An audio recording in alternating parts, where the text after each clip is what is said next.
Welcome to Beyond the Box second webinar. Today we're going to talk about why schools are burning people out. Very interesting and hot topic.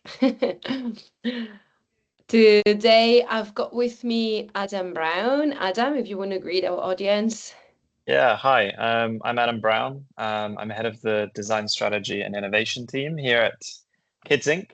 A little bit of my background, I am an architect. I do work on architectural projects, but my passion is definitely about creative thinking around places that can generally help people feel better in these spaces, the things that people don't necessarily engage with on their day-to-day, or what's the most logical thing to do.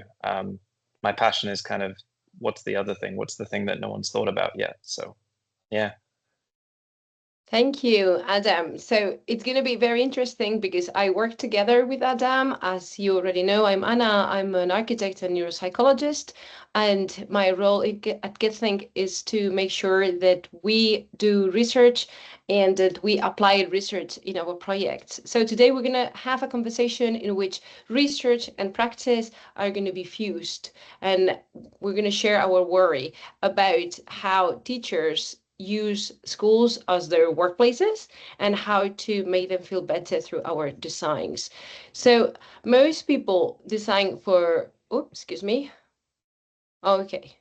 So most people design for buildings, but we at Kidzink, we design for brains. And actually, we love listening and paying attention to the people we work with. Today, for joining to the webinar, you sent a lot of questions. And actually, we were using these questions to create the content you're going to see. So what are we going to learn today? As you know, in our webinars, we like you guys to learn and to grab ideas that you can apply directly to your schools or to your homes or to the way you teach. So we try to focus on topics that we know that they're interesting for you. First thing, we're going to learn about burnout. What is it and how does it affect school performance? Then we're going to learn about how research is covering burnout in teachers and how we can reduce it. Then together with Adam, we will go through how buildings can help prevent burnout and what do all these buildings have in common. And then we will close today's webinar thinking about how to redefine the school journey, especially from the teacher's perspective. So let's do a survey a little bit. How many of you, and you can raise your hand or write it in the chat, if you have ever felt burned out? Have you ever felt burnout? I have. You have, Definitely. right, Adam? Yeah. I can see here 1, 2, 3, 4 hands. Yeah. We have, and how does burnout feel like? How does it feel like? Where do you feel it? You actually feel it in your body, right? When we're feeling burnout, our behavior changes, our mood changes, and the way we interact with ourselves and with others changes as well. And that has an impact on our social context. Actually, burnout, I don't know if you knew about this, but according to the World Health Organization, it's classified as an occupational phenomenon. So it's actually a side effect of working too much or working in a toxic atmosphere. The definition of burnout tells us that burnout is physical, emotional, and mental exhaustion, and it's caused by chronic and managed workplace stress. When someone suffers from burnout, this person can experience fatigue, detachment, and the impact it's got, it's a reduced professional efficacy. Actually, when we were preparing for this webinar and when we were doing our research on well-being in schools, we were wondering, can we measure burnout? Is it something that we can actually keep track of? And there is evidence. Actually, in the year 1981, the Maslach burnout inventory was created and published. So there is a set of questions that we can answer to evaluate and to know how much burnout and what level of burnout we're at. This inventory is divided in 4 different aspects. We can be emotionally exhausted. We can feel a lack of personal accomplishment. We can feel depersonalization when we don't feel attached to the people I work with. Or it can also be related to our involvement if we're not interested and present in our work. So this is a way to understand how to classify and measure burnout. But we're concerned about the educational aspect or the learning aspect of burnout. And you know what happens when teachers are burnout? And if you're a teacher, actually, I didn't ask how many teachers do we have in the room? You can raise your hand if you're a teacher. Well, right now, both Adam and myself are being teachers, so I can raise my hand too because we are teaching. We do have a lot of teachers. I can see loads of hands up. Okay, so if teachers are burnout, students' performance plunges. It drops dramatically because we're social beings and we get it's like contagious, the emotions and the feelings of others. Okay. So, what does research tell us about burnout and how can we reduce it? And again, we have used your questions to answer and to structure this webinar. You were curious about it. So, according to Educational Support, which is a wonderful website from the government of the UK, and you're going to freak out when you see these statistics. 76% of teachers describe themselves as stressed. And this was last year's teacher well-being index. 76%.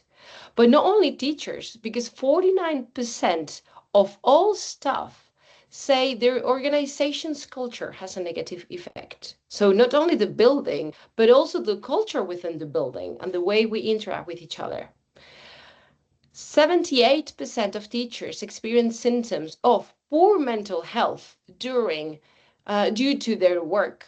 So we know that if our working environment and our working atmospheres are not helping our performance, that has a negative impact on our mental health. These are all topics that are very that nowadays are a focus of research, not only in neuroarchitecture, but also in psychology and other sciences. Yeah, exactly that, Anna. I mean, there's also like when I was doing the research as you earlier this week, and we were kind of going through all of this, kind of trying to break this down.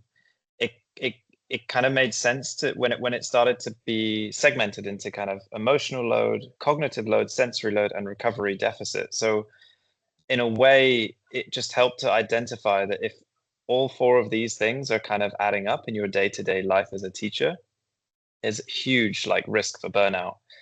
And these are super common. Like these are happening all, like you said, they're happening kind of on a high degree of percentage everywhere around the world. So, but like behavioral pressure, why can't the spaces support behavior before it escalates? Why can't corridors be calmer, small group rooms, retreat spaces, all of these sorts of things are starting, they're not part of the initial designs that we kind of when we start to design a building. No one thinks about it. It's always about efficiency. How can we get from one place to the next? All of these different things that people don't necessarily think on their day to day add to a teacher burnout and a student burnout. And like you said, they kind of add into each other. Other things like sensory load, like we all know these sorts of things, and we don't really feel like that we have the time of day to kind of even just be thinking about these things. But things like noise, glare, heat, overcrowding in spaces, clutter, poor acoustics, all of these things happen in schools consistently. And so all of these are kind of just like, they would seem like basic things to fix, but they're in addition to why burnout happens. And then the last one I think is like a recovery deficit. So why don't teachers have enough spaces for themselves to recover? We always talk about breakout spaces for children to adapt to different learning environments and have a different way of teaching as well in those environments. But teachers as adults, as like you and me, Anna, like when we work in offices, we need spaces to just, be be alone and just recover throughout that day.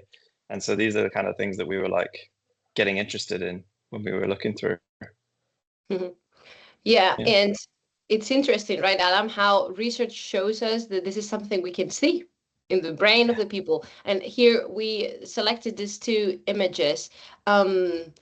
In which we clearly see this was a research done by Microsoft, in which we clearly see that the brain gets like clogged. There's like so much information. If we do back-to-back meetings with this is the outcome in the electroencephalogram. Whereas if we do breaks between meetings, we don't reach those peaks of high density and high level of activity, which is actually what makes us feel tired. Having these breaks between classrooms, for example, between lessons, or being able to go for a walk, or being able to eat outside in a different part of the building, that has a positive impact on the performance of the teacher. So we're trying to, and we're actually managing to bring this kind of research into the way we design the buildings, right, Adam? Exactly that. Yeah. I mean, one of the, key examples, it might feel like a really simple thing to do, but when a client may come to us as, they want to design a school, there are certain spaces that are not part of that kind of accommodation schedule. You might have something that's prescribed here on the right hand side, which is kind of what we're trying to avoid, is a staff room, a place for pantry, a place for, putting things together. But as you can see, low level of quality of light, the kind of idea of clutter is everywhere. It's busy, it's messy, the acoustics are probably not that great.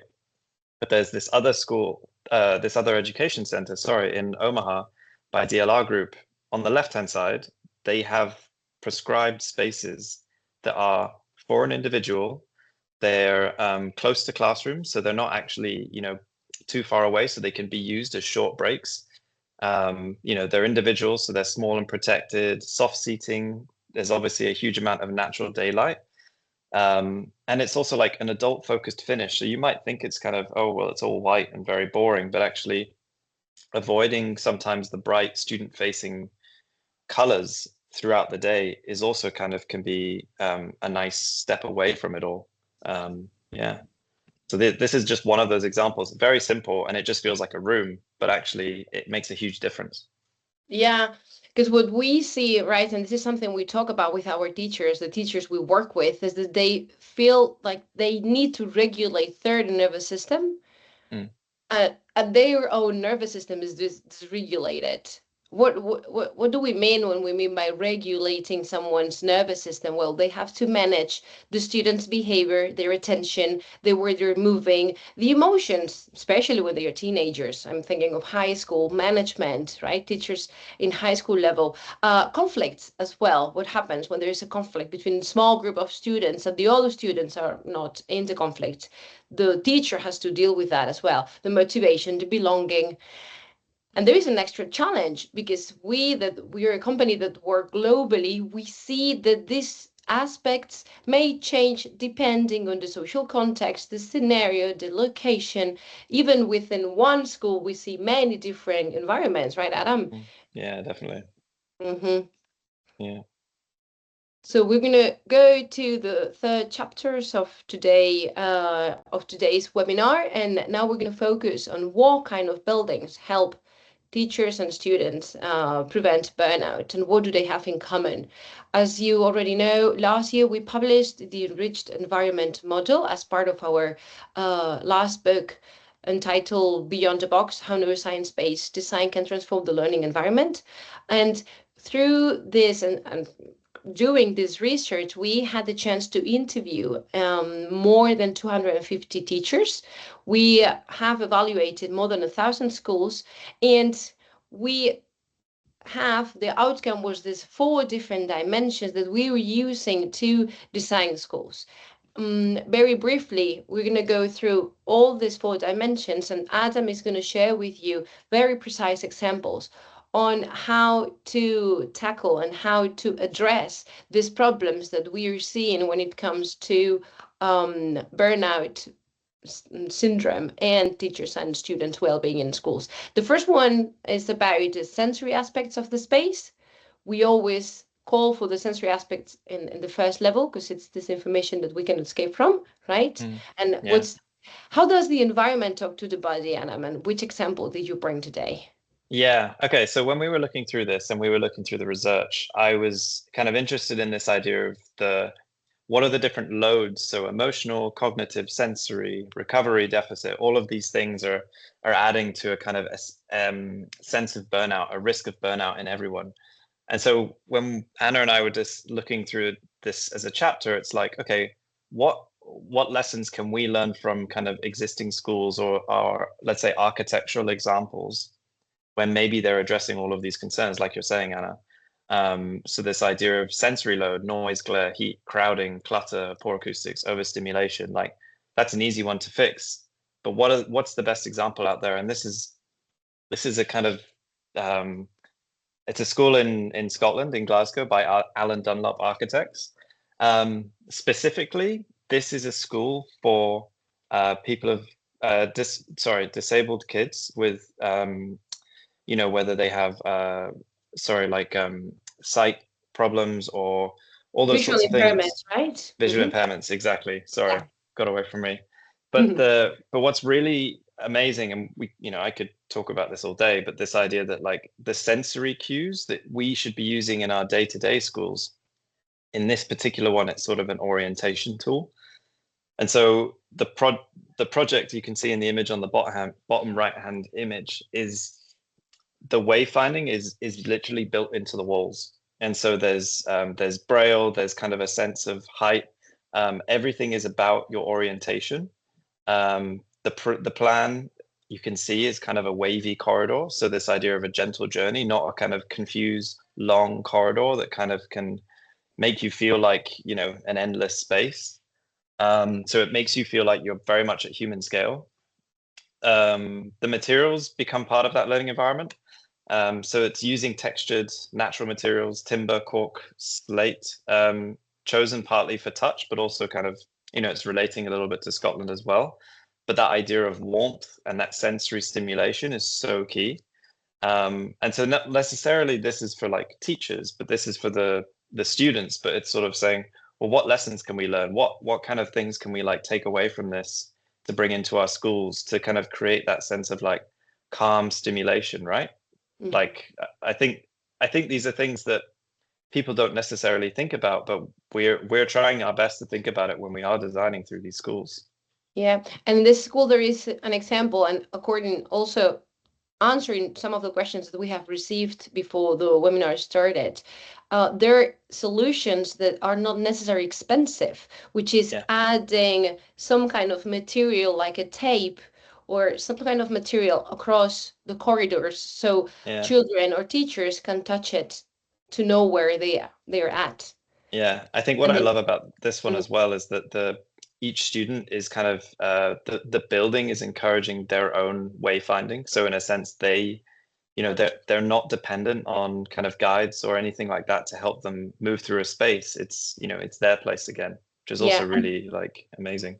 yeah, because we take care of the autonomy, the fact that they can navigate this space on their own. Yeah, this is fundamental because that helps self-esteem and that also helps the strength to be able to learn on someone's own. Now we're going to Yeah. move to the second aspect, the second domain of our enriched environment model, which is Mm, the movement, the motor responses, right? The way people move in the space, being able to run, jump, write even, see properly, but also move and yeah, being able to develop the skills we need depending on our age.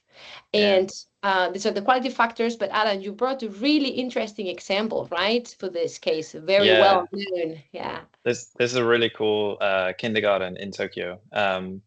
I had the privilege to go and visit this school once, but it's incredible because it's so simple. But the idea of motor responses, the idea of running, climbing, balancing, circulating, choosing your own routes is like almost encouraged. So the way that it's looked at is that the top of the building is, in a sense, a playground, and then also the courtyard, the kind of green space in the middle, is also a courtyard, as a playground. But because it's an oval shape, there is no sense of like end. So a kindergarten student, this is the perfect kind of space where they feel like there's no end to their plot, to their kind of their space that they get to use. So it's that kind of the motor responses is kind of perfect in this place. And then on likewise, you can see in the bottom left-hand image and a little bit on the diagram, there's no real walls. So it's not like a classroom, like a box with a corridor. The whole school is kind of open plan, open space. And that way the teachers, the students, it's sort of they navigate their own space and they create their own environments as well. So they have these movable walls, these amazing kind of mechanisms that can be kind of simply pulled across. You create your classroom and then open it up during break time, and then the whole school turns into a playground. I think it's fabulous. Yeah, and I can see some of the people who are listening to us or watching us right now, they can be saying to themselves, well, but yeah, this is a beautiful piece of architecture and maybe it's very expensive again, and this is not something we can do in our schools. But I'm thinking like I'm based in Spain, and in Spain, due to the weather, most of the year we can teach outdoors. Yeah, So what if we create extensions of our schools in the playground? We could do that. definitely. This Yeah, is a definitely. this is a very good example, right, Adam, of how an open plan with no walls can function as a school. Yeah, even in the GCC, like during the winter months, it's like actually like prime time weather to go and teach outdoors. We want to spend more time out there. So why Hmm. not? Yeah, Yeah. exactly. So there are chances. I think it's a matter of mindsets, right, Adam? Mm, mm. And talking about the mind, we've got the third aspect, the third domain, which is the cognitive activity. We take care of cognitive information. What happens when a person is in an environment, and how do they know where they are? What time is it? Or if they are, how are they being informed by the environment, and how can they think properly? How can we boost attention? How can we boost memory through the design of the space? And I think, again, Adam, you brought a wonderful example of how to take care of the cognitive activity of the users, right? Yeah, you were very happy when I brought this one on, I'm sure. Yeah.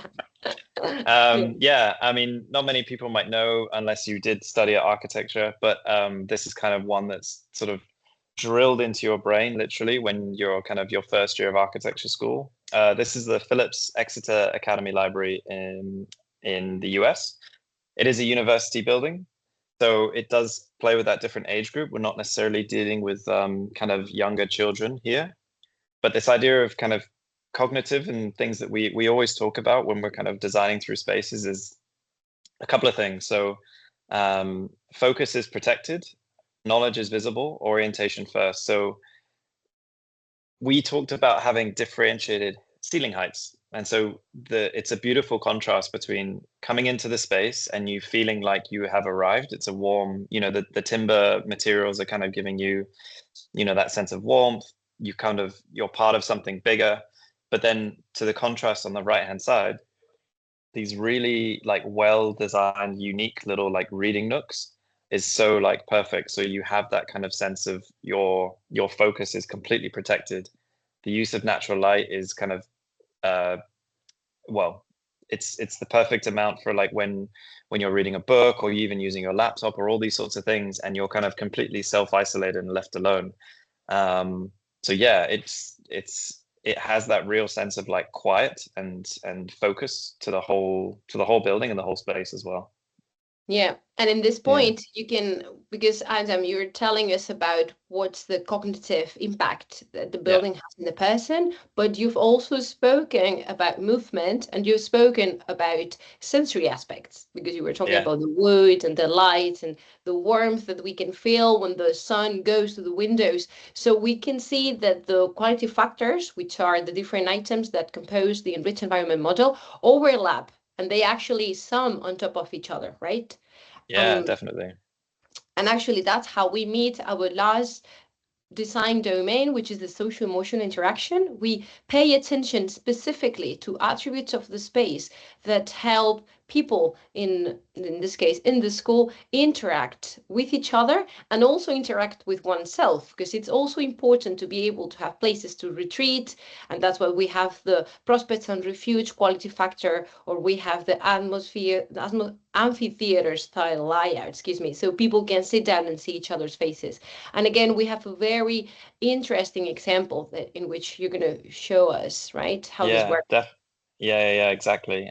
This is in Copenhagen. I'm still not sure how to pronounce it. I pronounce it Orestad Gymnasium. I could be butchering it, but it's by KHR Architecture. The Danes are very good at contemporary. But what we always look back onto with this as well is, like you said, Anna, looking at those kind of social emotional quality factors, is that um, the variety of types of spaces is so important when you're in a school. And so we're always trying to get away from, like I said earlier, box, corridor, all those sorts of things. But this whole atrium is actually the whole school.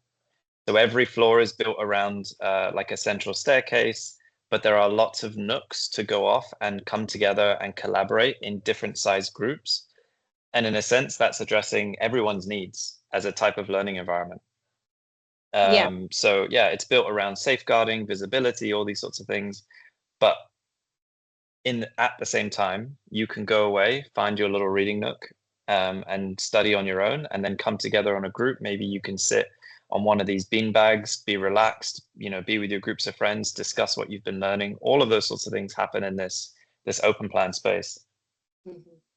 So Yeah, this is a fantastic example of how a school can be actually roomless, right? yeah, Uh, yeah, and purely based on socio-emotional interaction and how they distribute themselves in the space. And again, using cognitive domain, using motor domain, and using the sensory domain, we can get to understand how all this space is articulated. Um, so these were great examples, and it's time to reflect on how we can redesign the school journey. And by journey, what do we mean actually, Adam, when we talk about the school journey? yeah. I have to admit, this was probably an AI generated image, but anyway, it really helps to kind of isolate the stages of a teacher's day, I guess.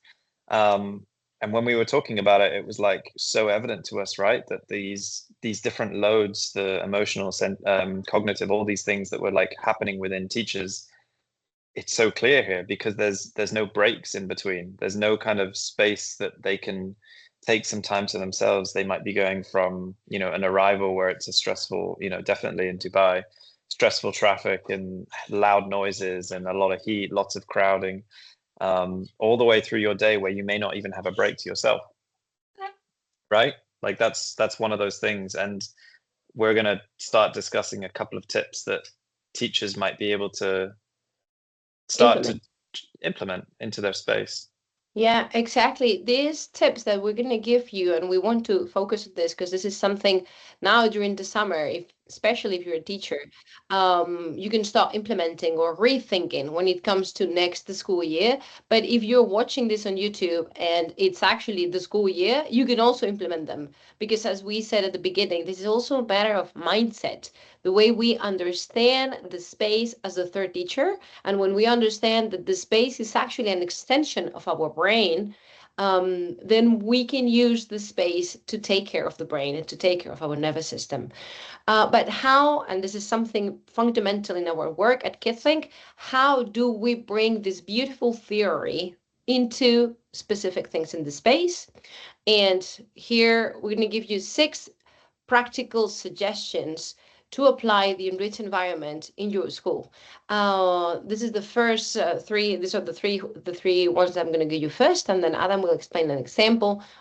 First, we must, and this is not a suggestion actually, because we must improve indoor quality. The air we breathe must be clean. and this is, I used to be a teacher. Well, I'm actually still a teacher at university, but when I was a teacher in high school, my students knew that we must open our windows and have clean air every day. If not every Yeah, day, especially in high school, right? Every hour. yeah. But even in places like Dubai where it might be too hot outside, there's nothing wrong with, buying a small air purifier for your class. There's the Mhm. small things that you can just bring into your day to day, especially with air quality. Plants, like you said, is already kind of one of those things that everybody knows about, but they Mhm. they they make a difference.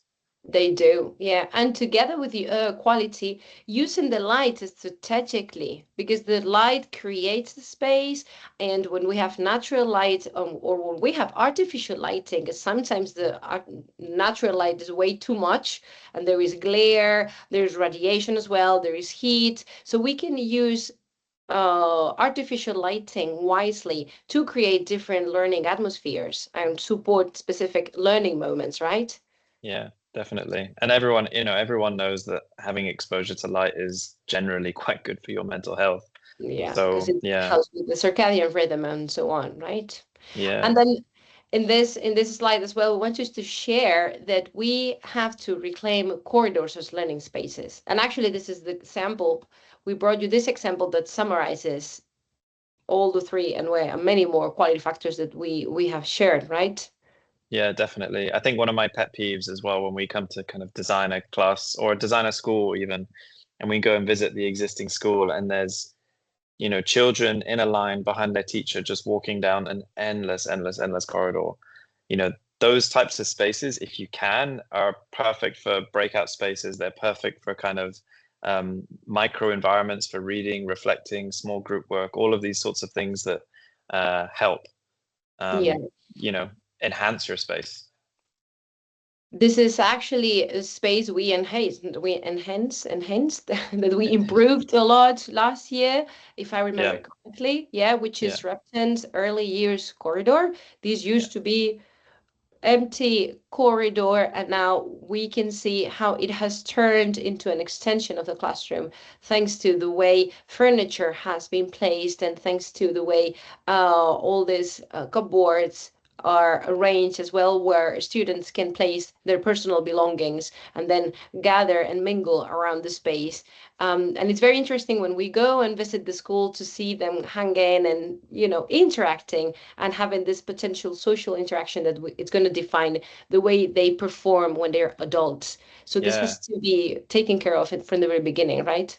And not to mention when you said using light strategically, not just general exposure all of the time. Like you said, it's more targeted. So this space that's being used as your breakout space is where the light is. It makes you feel like I Mhm. want to go towards that place where the light is. The Mhm. darker spaces are where I have to move through the school, but the light is where I kind of have to come together. So yeah, Yeah, and especially this is a really beautiful project because it's connected visually to, and also there are doors as well, so they can connect and they can actually go outside to the playground area. So it's connected to the nature, which is another of our quality factors.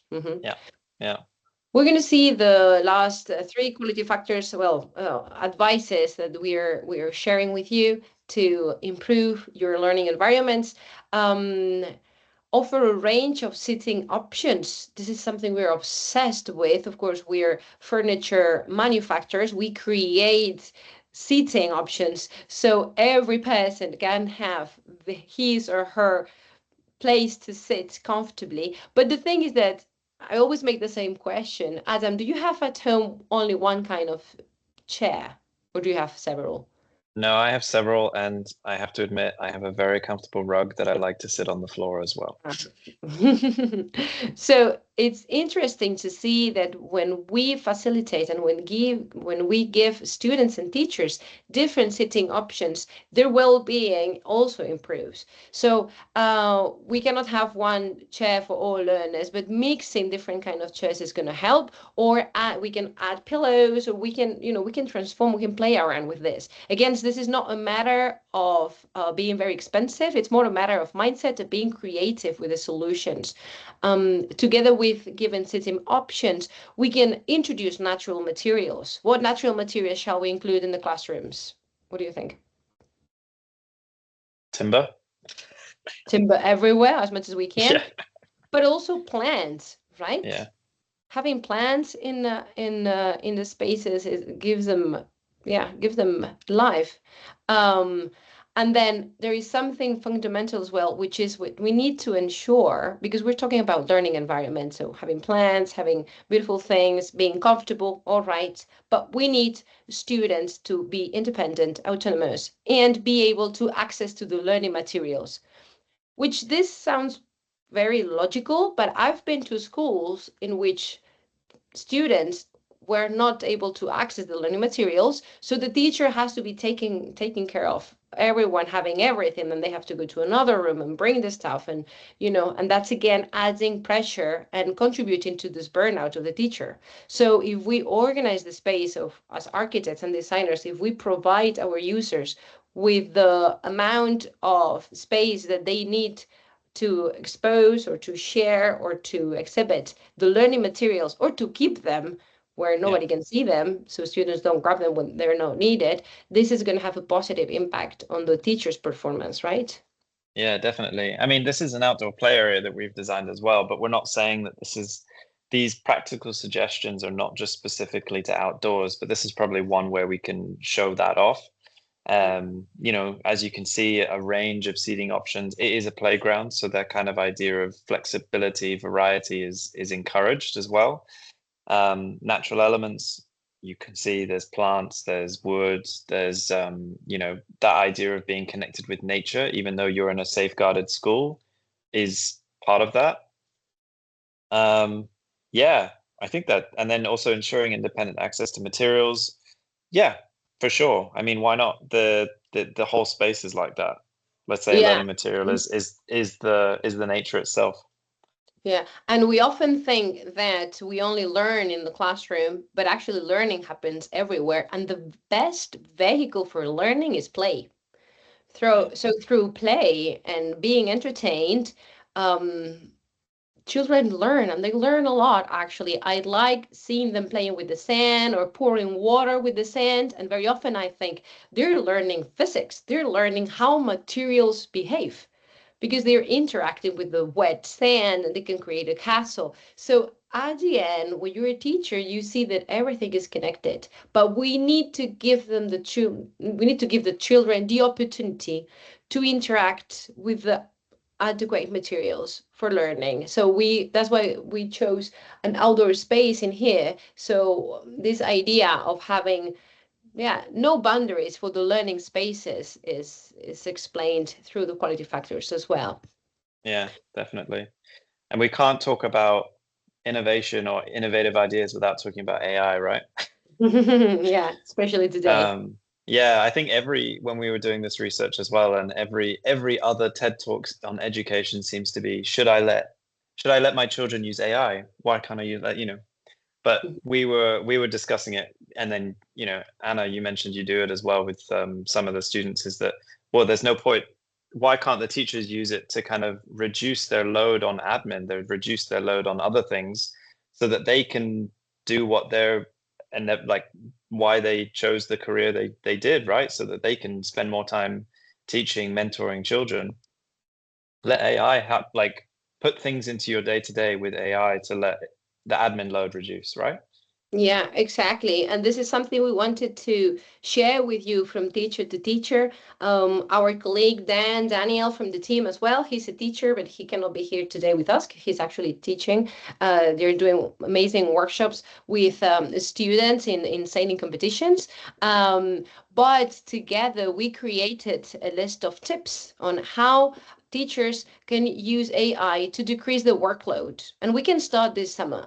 Now, it's important that, we use AI as a tool to help us speed up the things that we have to do that maybe we don't enjoy so much, though they're not so Yeah, connected with the teaching itself. This is something we also talked about with Adam when we were preparing the webinar and when we designed the spaces. We want teachers to be able to enjoy teaching, because yeah, they very often they do it because they love to share the ideas with their students and they love to see their students through the learning process. but the workload they've got is sometimes really heavy. So that's why we're leaving here some ideas how to, for example, structure a curriculum plan, or how to design sequences of learning, how to create assessment rubrics, preparing revision materials. Sometimes we can use AI to help us producing feedback. With the feedback we produce during the year, maybe the AI can help us create a summary of this feedback. There are loads of things we can use to actually, as teachers, help ourselves to have less workload. In other words, we can think we will help you have the most amazing environment, but there are also tiny things you can do to help yourself move away from this feeling of burnout, right? Yeah, definitely. And we're not saying that we're kind of solving every issue that leads to burnout. There's many, many different, reasons and why that is. But we think as a design firm, we think that there are things that you can implement in your day to day that can help with that. Mm-hmm. Yeah. And well, this is what we have prepared for you. We ran out of time actually, now that I'm saying it's 45 past. But if there are any questions, can we answer a couple questions maybe, Adam? What do you think? Yeah, yeah. Why not? I got some Yeah. time. Yeah. Mm-hmm. Okay. You can use the chat, or you want to raise your hand and open your mic. Alina, would you like to Hello. ask? Yeah. Yes, yes. Hi. Hi, Hi. Anna. Hi, Adam. Hi. Really cool webinar. Thank you for putting this together. I don't come from an architectural background, but I come from more of a product design, research, UX background. And I really find the environment enrichment model, correct me if I said that wrong, really interesting and how it helps enrich schools. My question is, how do you, or is there any process on the feedback or like the post occupancy of those improvements being implemented? So is there any feedback collected from teachers or students to actually measure if those changes were beneficial to the learning environment? Mhm. Well, this is a question about research, and we're working on that. Oh, of Uh, course. it will be published next year, actually. All right. Yes, yes, yes. Right. That was Um, awesome. That's very exciting. yeah, it's a very good question, actually, I because think, yeah, it's I think relevant. the only kind of major the main thing that we get is that yes, everyone's very happy with the kind of the new types of things that we use to enrich people's environments. And sometimes the only question sometimes we have is, for example, flexible furniture, because we know that there's sort of new types of learning and there's new, different ways of teaching, that sometimes there's a bit of a back and forth once we've handed over, let's say, a a classroom, that the teachers are suddenly like, wait, so how do I use it the way that there's a kind of feedback of like learning from the teachers a little bit, right? But we help them through that. Yeah, we do have published testimonials from teachers and professors and managers of schools we work with, that they have shared with us in their words things that they have seen or things that have happened in the school after the space was transformed. Yeah. So, and that's been published in Beyond the Box book. How, for example, the Mangrove Cafe has transformed the way people use the space itself. Mm. So these are more empirical observations that we have collected, but as I mentioned, we have a research branch in which we are working on measuring this and informing the designs with post occupancy evaluations as well. Yeah, I don't know if Elena is still here, by the way, I but am. I just turned off my camera. Yeah. okay. Yeah, everyone is with the camera off. That's weird. Yeah, usually people have the camera on. Today is like camera off. We're with high school students, maybe. Hey, Adam. Very, very Okay. common. Imagine. Thank you. Um, okay, we can have one more question, right? Thank you for the answer, by the way. You're most welcome, Elena. Oh, Mariela is Anna and Mizan as well. Okay, bear with me. We're gonna read them. Okay, we can have this. Where are we? In the chat. I can't see the chat. It's here. Mariella says, I joined the meeting late. Have they mentioned any specific already built examples that incorporated this improvement in the space? Perhaps it's in the book. We did. Yeah, you will be able to watch the recording, Mariella, and you'll see how we explain the quality factors being applied in different schools. Yeah, because I think it's better that you see it. And then if you have questions, you can ask us. Mizan is asking, is there a particular instrument that you have developed or used to evaluate student well-being? Yeah, Mizelle, the enriched environment model. And as I said, it will be published. Well, the book is published already and we work with it. We do have our tools for designing. We do have our flashcards that we use to design and to measure, because this goes with questionnaires and surveys. But yeah, there are plenty. We have plenty of instruments when it comes to applying research in design. Here we've got Sindhu, interesting question. What kind of professional profiles work in this kind of architecture projects? Adam, do you want to share anything? So within our team, I don't know much how other people work, but definitely with us, we have architects, landscapes, interior designers are kind of the three disciplines, profiles that work across these architectural projects.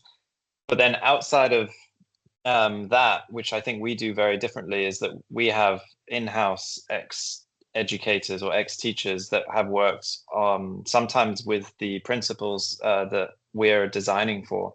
And so that gives us like another edge, but it also means that we're applying real we're applying real feedback, but we're applying the right type of designs into the space. And so we know that it works from a kind of practical and logical perspective as well. Mm-hmm. Yeah, and very often we have students over in the office, right? We also have students that they just graduated or they're about to graduate, that they give us their experience as learners in the space, and we also take that into account. Even though we're an architecture firm, we are focused on the learning process, and we do everything that comes around learning, from the teacher to the students, the families, and we try to take care of everyone who is in touch with the learning atmospheres. Well, I think we have to stop for today in here. It's been lovely hosting this. Yeah, thank you for having me, Anna. Yeah, and we'll be back in a couple of weeks with our next webinar. Okay. Thanks everyone for joining on the last day of term, and for anyone who does have children. Yes. Thank you a lot. See you soon. Take care. Okay. Thank you, everyone.